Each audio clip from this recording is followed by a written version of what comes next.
नमस्कार, स्वागत है आप सभी का IB स्टार न्यूज में और मैं हूं आपके साथ जुबैर चौधरी। वक्त तो चला है हमारी देवभूमि का, जो हम सबसे पहले बात करेंगे पौड़ी की। आपको बता दें कि कैबिनेट मंत्री सतपाल महाराज ने उत्तराखंड राज्य स्थापना दिवस को लेकर प्रदेशवासियों को शुभकामनाएं दी। इस दौरान उन्होंने सभी लोगों को कई बातें कहीं। बता दें कि कैबिनेट मंत्री सतपाल महाराज ने उत्तराखंड राज्य आंदोलन के दौरान शहीद हुए आंदोलनकारियों को नमन करते हुए प्रदेशवासियों को उत्तराखंड राज्य स्थापना दिवस की 23वीं वर्षगांठ पर अपनी शुभकामनाएं दी। कैबिनेट मंत्री सतपाल महाराज ने कहा कि 9 नवंबर 2000 को भारत के तत्कालीन प्रधानमंत्री अटल बिहारी वाजपेयी के नेतृत्व में सालों से चली आ रही पृथक राज्य की मांग को लेकर जन भावनाओं के अनुरूप पूरा किया गया। उसके बाद प्रदेश को संवारने के और विकसित करने का काम आज प्रधानमंत्री नरेंद्र मोदी की तरफ से किया जा रहा है। सतपाल महाराज ने आगे कहा कि प्रधानमंत्री मोदी की तरफ से विजन और मुख्यमंत्री पुष्कर सिंह धामी के नेतृत्व में उत्तराखंड में विकास का जो भी काम हुआ है वह इस बात का प्रमाण है कि अब पहाड़ का पानी और जवानी दोनों ही उत्तराखंड के काम आ रहे हैं। उन्होंने राज्य स्थापना दिवस पर शुभकामनाएं देते हुए कहा कि प्रकृति की गोद में बसा हुआ ये राज्य यूं ही विकास के पथ पर निरंतर अग्रसर होता रहे और आगे चलता रहे, ऐसी हम सब कामना करते हैं।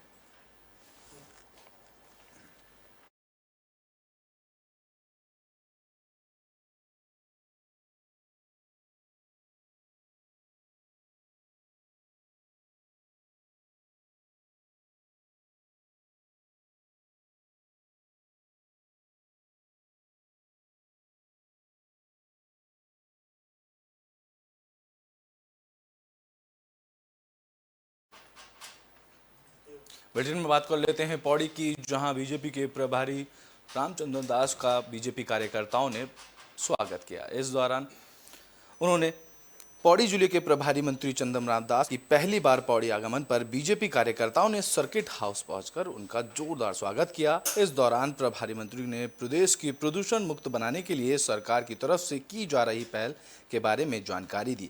उन्होंने कहा कि प्रदेश सरकार की ओर से राज्य स्थापना दिवस पर मुख्यालय की तरफ से उनकी विभिन्न कार्यक्रमों का हिस्सा लिया जाएगा। उन्होंने बताया कि प्रदेश को प्रदूषण मुक्त बनाने के लिए अपनी 10 साल की समय सीमा पूरी कर चुके वाहनों में प्रदूषण रोकने के लिए या तो उन्हें सड़क से हटाया जाएगा, नहीं तो उन्हें इलेक्ट्रिकल व्हीकल और CNG में परिवर्तित किया जाएगा।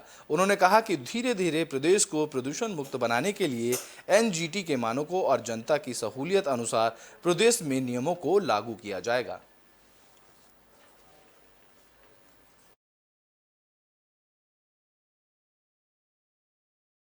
और लगभग 15 से 20 गांवों को जिसने पेयजल देना है, मैंने सारे अधिकारी वहां बुलाए थे और मैंने उस पूरा ट्रीटमेंट प्लान का मैंने उसका निरीक्षण किया और मैंने उनको ये निर्देशित दिया है कि 15 दिसंबर को उस योजना का मैं विधिवत अपने माननीय विधायक जी के साथ लोकार्पण करूंगा। इसमें कोई भी कोताही बरतने की आवश्यकता नहीं होगी। प्रभारी मंत्री जी का बहुत बहुत धन्यवाद देता हूं कि वो हमारे इस जिले में आए हैं। उन्होंने कई जगह योजनाओं का निरीक्षण किया है और लोकसभा का जो चुनाव है, मैं अपनी तीनों विधानसभाओं में भारी से भारी बहुमत से अपने जितने भी जो भी प्रत्याशी होंगे उनको। तो बुलेटिन में बात कर लेते हैं मसूरी की, जहां उत्तराखंड नगर निकाय चुनाव को लेकर आम आदमी पार्टी की सरकार रणनीति बनाने में जुटी हुई है। इसको लेकर प्रदेश के उपाध्यक्ष ने बड़ा दावा किया है। मसूरी में आम आदमी पार्टी की तरफ से उत्तराखंड में आगामी नगर निकाय चुनाव को लेकर रणनीति तैयार की गई है। इस मौके पर मसूरी के आम आदमी पार्टी कार्यकर्ताओं ने प्रदेश उपाध्यक्ष नरेश शर्मा और मसूरी विधानसभा अध्यक्ष CP सिंह का फूल मालाओं के साथ स्वागत किया। इस मौके पर अभिलाष सैनी उर्फ अंकुर सैनी को मसूरी शहर का अध्यक्ष नियुक्त किया गया, जहां पार्टी नेताओं और कार्यकर्ताओं ने अंकुर सैनी का फूल मालाओं और शॉल भेंट कर स्वागत किया। इस दौरान प्रेस कॉन्फ्रेंस करते हुए उत्तराखंड के आम आदमी पार्टी प्रदेश उपाध्यक्ष नरेश शर्मा ने कहा कि आम आदमी पार्टी उत्तराखंड में होने वाले नगर निकाय चुनाव के लिए पूरी तरह तैयार है और उनको पूरा विश्वास है कि नगर निकाय चुनाव को लेकर आम आदमी पार्टी बेहतर प्रदर्शन करेगी। उन्होंने आगे कहा कि विधानसभा चुनाव में आम आदमी पार्टी ने एक भी सीट नहीं जीती है, लेकिन आपके कार्यकर्ताओं का मनोबल टूटा नहीं है। उन्होंने कहा कि कांग्रेस और बीजेपी ने बारी बारी करके उत्तराखंड का दहन किया है। आम आदमी पार्टी की तरफ से दिल्ली के बाद पंजाब में चुनाव जीतकर सरकार बनाई गई है, जिसके बाद लोगों में आप पार्टी को लेकर उत्साह बढ़ा है। इस दौरान नरेश शर्मा ने कहा कि उत्तराखंड में भ्रष्टाचार चरम पर है। हाल ही में विधानसभा भर्ती घोटाला और आगे बाकी हुए घोटाले को लेकर यह साफ है कि उत्तराखंड में किस तरीके से सरकार भ्रष्टाचार में डूबी हुई है। कई भ्रष्टाचार और घोटाले में बीजेपी के नेता शामिल हैं। इससे साफ है कि बीजेपी की कथनी और करनी में जमीन और आसमान का अंतर है। उन्होंने आगे कहा कि दोनों कांग्रेस और बीजेपी एक ही सिक्के के दो पहलू हैं।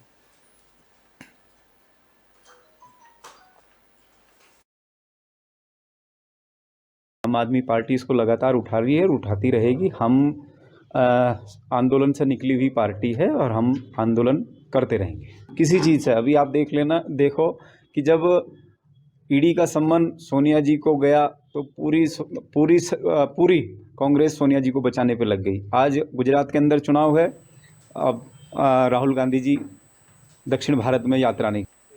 तो मसूरी में नगर निगम की तरफ से अवैध निर्माण पर अब सवाल उठते नजर आ रहे हैं, जिसको लेकर बीजेपी और कांग्रेस के नेताओं ने सवाल खड़े किए हैं। नगर पालिका की तरफ से मौसली लॉज बस स्टैंड का निर्माणाधीन पार्किंग में 6 नवंबर को आए भूकंप के बाद आई दरारों को लेकर बीजेपी और विपक्ष के अलावा स्थानीय लोग भी अब सवाल खड़े कर रहे हैं। मसूरी के बीजेपी मंडल कांग्रेस और स्थानीय निवासी की तरफ से जिला प्रशासन और मसूरी देहरादून के विकास प्राधिकरण की तरफ से अवैध निर्माण को रोकने की शिकायतों के बाद भी कार्रवाई नहीं की गई है। ऐसे में कार्रवाई न किए जाने को लेकर इन लोगों ने सरकार और जिला प्रशासन MDDA के अधिकारियों की तरफ से बड़े भ्रष्टाचार को अंजाम दिए जाने की आशंका जताई है। बता दें कि मसूरी नगर पालिका परिषद की तरफ से मसूरी में पार्किंग, आवास, वेंडर जोन को लेकर किए जा रहे अवैध निर्माण को लेकर शासन प्रशासन से लगातार समय समय पर शिकायत कर कार्रवाई की मांग की गई। वहीं इन शिकायतों को ना तो सरकार ने और ना ही प्रशासन ने कोई संज्ञान लिया है। इसके बाद भी शिकायतकर्ता ललित मोहन काला की तरफ से उच्च न्यायालय का दरवाजा खटखटाया गया है। बता दें कि वह कोर्ट में मसूरी नगर पालिका परिषद के खिलाफ दाखिल जनहित याचिका को मंजूर करके पालिका की तरफ से पार्किंग की जगह बनाए गए आवासों को आवंटन करने पर रोक लगा दी गई है। मसूरी नगर पालिका परिषद की तरफ से बस स्टैंड पर पार्किंग के नाम पर बनाए गए अवैध आवासों और दुकानों को लेकर मसूरी बीजेपी मंडल के साथ कांग्रेस और स्थानीय लोगों ने कई सवाल खड़े किए हैं। पार्किंग के नाम पर बनाए गए घरों और दुकानों के निर्माण को लेकर किए जा रहे घोटाले को लेकर बीजेपी मंडल मसूरी बीजेपी मोहन पेटवाल ने अपनी सरकार पर ही सवाल खड़े करे हैं। उन्होंने कहा है कि बीजेपी मंडल मसूरी की तरफ से भी शासन और प्रशासन से इस मामले की शिकायत की गई है, लेकिन दुर्भाग्यवश पालिका की तरफ से किए जा रहे अवैध निर्माणों और भ्रष्टाचार के खिलाफ कोई कार्रवाई नहीं की जा रही है। तो वहीं पूर्व पालिका अध्यक्ष और कांग्रेस नेता मनमोहन सिंह मल ने कहा कि बीजेपी भ्रष्टाचार को लेकर जीरो टॉलरेंस की बात कहती है, लेकिन ये साफ देखा जा रहा है कि इन मामलों में कोई सुनवाई नहीं की जा रही है।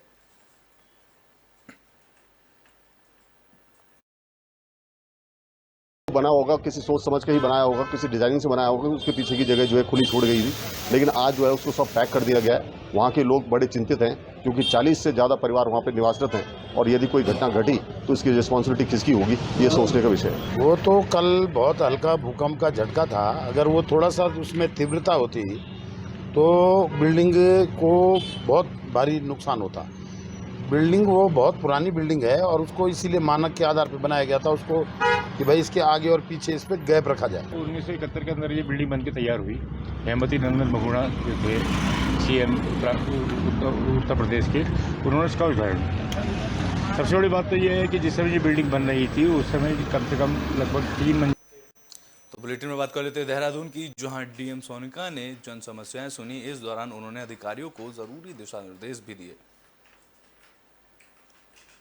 देहरादून जिलाधिकारी की तरफ से लगातार जनता की फरियादों को सुनने का सिलसिला जारी है। इस दौरान जिलाधिकारी ने पीड़ित लोगों की सुनवाई कर उनकी पीड़ा को अधिकारियों की तरफ से यथासंभव कार्रवाई करने के आदेश दिए हैं। इस मौके पर जिलाधिकारी ने बताया कि लगभग 100 प्रार्थना पत्र प्राप्त हुए और ज़्यादातर प्रार्थना पत्र घरेलू विवाद, अतिक्रमण, कूड़ा निदान और जमीनी मामले के थे, जिनमें सही मामलों की जाँच के लिए अधिकारियों को निर्देशित कर दिया गया है और जल्द ही उस पर कार्रवाई भी की जाएगी।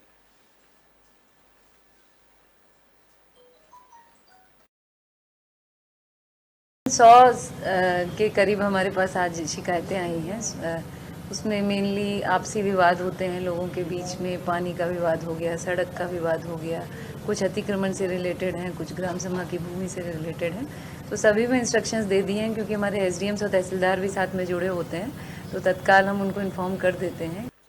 तो बुलेटिन में बात कर लेते हैं बागेश्वर की, जहां यूकेडी की जन जागरूकता रैली बागेश्वर पहुंची। बता दें कि कुमाऊं में एम्स बनाने को लेकर उनकी एम्स की स्थापना पहाड़ पर करने को लेकर मांग की जा रही है, जिसमें कुमाऊं क्षेत्र के पर्वतीय जिलों में रेल सुविधा और एम्स की सुविधा न होने के कारण कुमाऊं क्षेत्र में पर्वतीय जिलों के विकास की रफ्तार पहाड़ों पर चढ़ नहीं पा रही, जिसकी विकास की रफ्तार को पहाड़ों पर चढ़ाने के लिए यूकेडी की तरफ से 6 नवंबर को कुमाऊं की चौखुटिया तहसील से शुरू की गई जन जागरण यात्रा बागेश्वर पहुंच गई। बागेश्वर पहुंचकर यूकेडी के भुवन चंद्र ने नेतृत्व में शिव सिंह रावत ने बागेश्वर शहर की गलियां रोडों पर घूमकर लोगों को लाउड स्पीकर के माध्यम से जनता को रेल और एम्स को पहाड़ी जिलों में स्थापित करने की आवाज उठाई। यूकेडी नेता शेर सिंह रावत का कहना है कि 1994 में रेल लाइन का सर्वे रामनगर में किया गया था, जबकि टनकपुर से बागेश्वर तक ये सर्वे किया गया था, लेकिन अभी तक यह कार्य नहीं किया गया है। वे केंद्र सरकार से पूछना चाहते हैं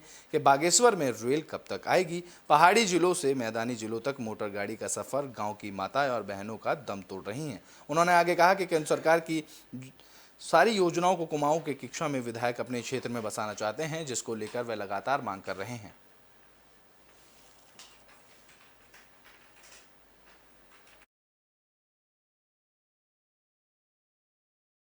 चाहते हैं, सोई हुई सरकार को जगाना चाहते हैं कि यहाँ भी रेल पहुँचाई जाए। हमारी माताएं बहनें जब 10 घंटे हल्द्वानी पहुँचते पहुँचते उल्टी करती हैं तो उनका दम निकल जाता है।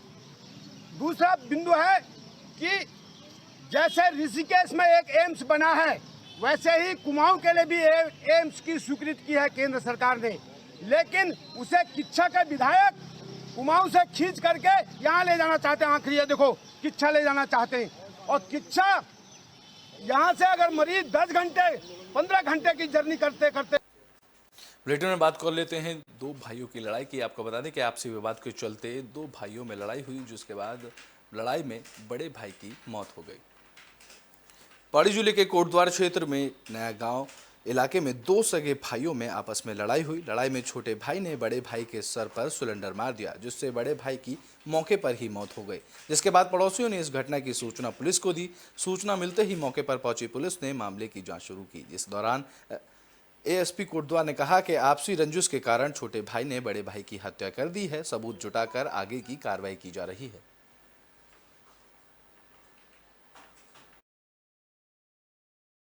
ये सगे भाइयों का आपस का झगड़े का मामला था, जो अभी प्रथम दृष्टया हमें लग रहा है वहाँ पर दोनों का आपस में झगड़ा हुआ।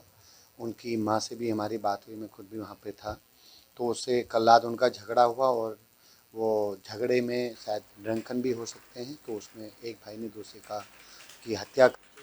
तो मध्य प्रदेश के बाद अब उत्तराखंड में भी हिंदी में एमबीबीएस की पढ़ाई की जाएगी, जिसको लेकर 4 सदस्यों की समिति का गठन किया गया है।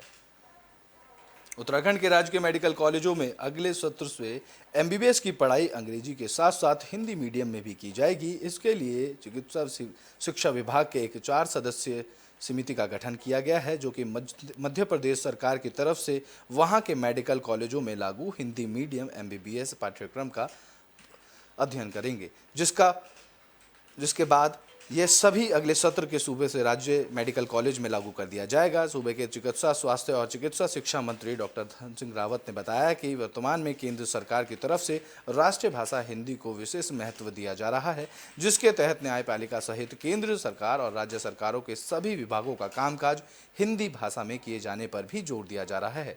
यही नहीं, शिक्षा के विभिन्न क्षेत्रों में भी अंग्रेजी के साथ साथ हिंदी भाषा में पाठ्यक्रम लागू किए जा रहे हैं और उत्तराखंड में हिंदी मीडियम में पढ़ाई कराई जाने वालों की संख्या ज़्यादा है। इसको देखते हुए सरकार मेडिकल की पढ़ाई हिंदी में कराने को लेकर तैयारी कर रही है। सरकार का मानना है कि इससे सभी योग्य छात्रों को अवसर मिलेगा।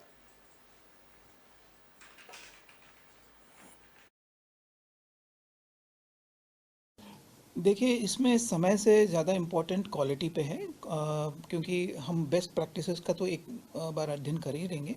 उसके साथ साथ अपने उत्तराखंड के दृष्टिकोण से क्या क्या चीज़ें हम लोग और ऐड कर सकते हैं, ये भी हम लोग देखेंगे। तो मेरे ख्याल से जल्द हो जाना चाहिए, जितना भी समय नॉर्मली लगता है। मेरे ख्याल से विद इन नेक्स्ट जो अगला ईयर है वो उस समय आप लोग मेरे ख्याल से तो बुलेटिन में बात कर लेते हैं काशीपुर की, जहां पुलिस को बड़ी कामयाबी हाथ लगी है। पुलिस ने एटीएम से ठगी करने वाले गिरोह का भांडाफोड़ किया है।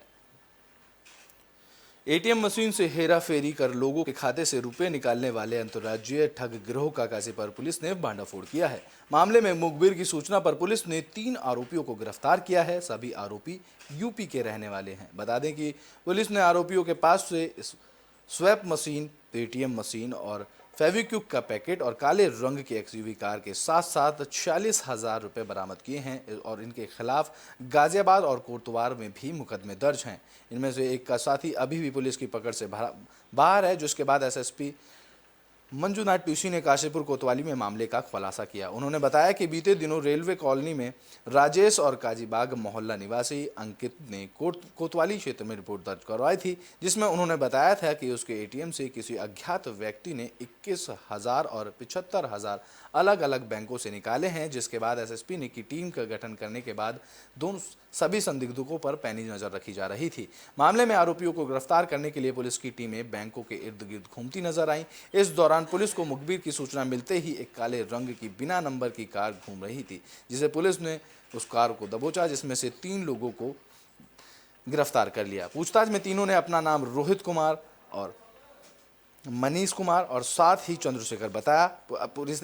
पुलिस ने बताया कि यह आरोपी ग्राहक के एटीएम से आने वाले पहले ही एटीएम कार्ड लगाने से पहले एटीएम में फेविक्विक लगा देते थे, जिससे कि कस्टमर का एटीएम उसी एटीएम में फंस जाता था और ये उसके बाद बेवकूफ़ बनाकर पिन चुरा लेते थे, जिसके बाद ये एटीएम से ठगी करते लोगों के पैसे निकाला करते थे। इस मामले में 3 लोगों को गिरफ्तार कर लिया गया है और एक आरोपी अभी भी फरार चल रहा है।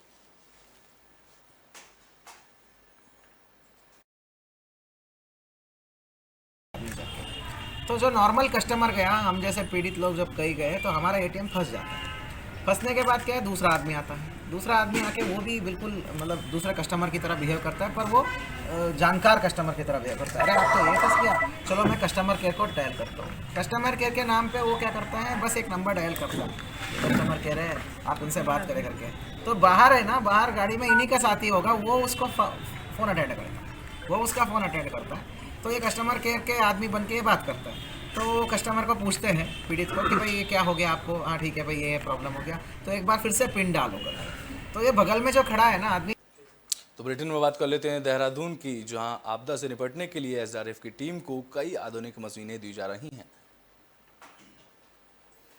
उत्तराखंड डिजास्टर रिलीफ फोर्स यानी कि एसडीआरएफ के पास आने वाले दिनों में अपना हेलीकॉप्टर भी होगा। इसके लिए केंद्र और एसडीआरएफ ने अपना प्रस्ताव भेजा है, जिसके बाद डीआईजी एसडीआरएफ रिद्धिम अग्रवाल ने बताया कि आपदा की स्थिति में जल्द से जल्द सूचना दी जा सके। इस मुद्दे पर मुख्यमंत्री पुष्कर सिंह धामी से बात की गई है। इसी आधार पर कई बिंदुओं के प्रस्ताव उत्तराखंड के लिए केंद्र सरकार को भेजे गए हैं, जिसमें एसडीआरएफ का अपना हेलीकॉप्टर भी शामिल है। इसी के साथ ही एसडीआरएफ के अत्याधुनिक उपकरण के भी खरीदे जा रहे हैं, ताकि आपदा की स्थिति में एसडीआरएफ की टीम क्विक रिस्पॉन्स कर सके।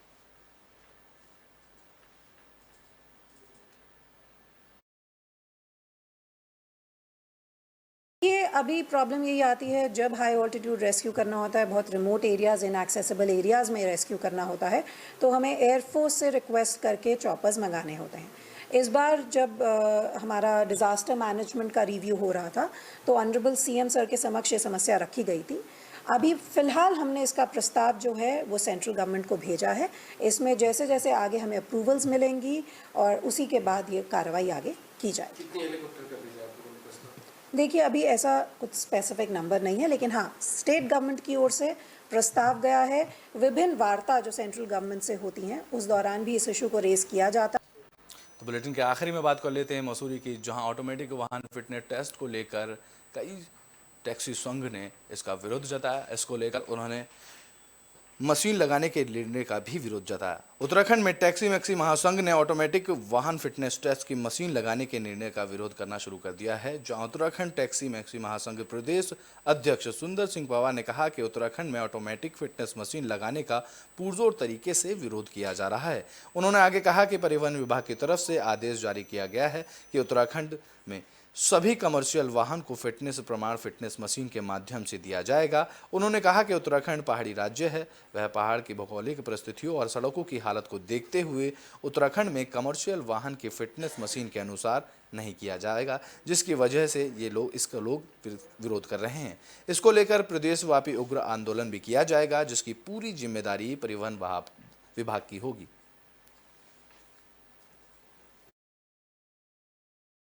अभी मेरी परिवहन मंत्री जी के पीए से मेरी बात हुई है। उन्होंने अभी कल सुबह 10 बजे का टाइम मुझे दिया है। हम लोगों का एक प्रतिनिधि मंडल कल माननीय मंत्री जी से मिलेगा। अगर माननीय मंत्री जी ने हम लोगों की बात पर गौर किया, संज्ञान में लिया और इसको जब तक पूरे देश में ये नियम लागू ना होता है, सभी जगह मशीनें न लगे, तब तक के लिए यहाँ भी रोका जाए। अगर नहीं मानेंगे तो हम लोग इसके लिए उग्र आंदोलन की तैयारी कर रहे हैं। हमारी देवभूमि में अभी के लिए बस इतना ही। देश और दुनिया की तमाम खबरों के लिए देखते रहें एबी स्टार न्यूज़।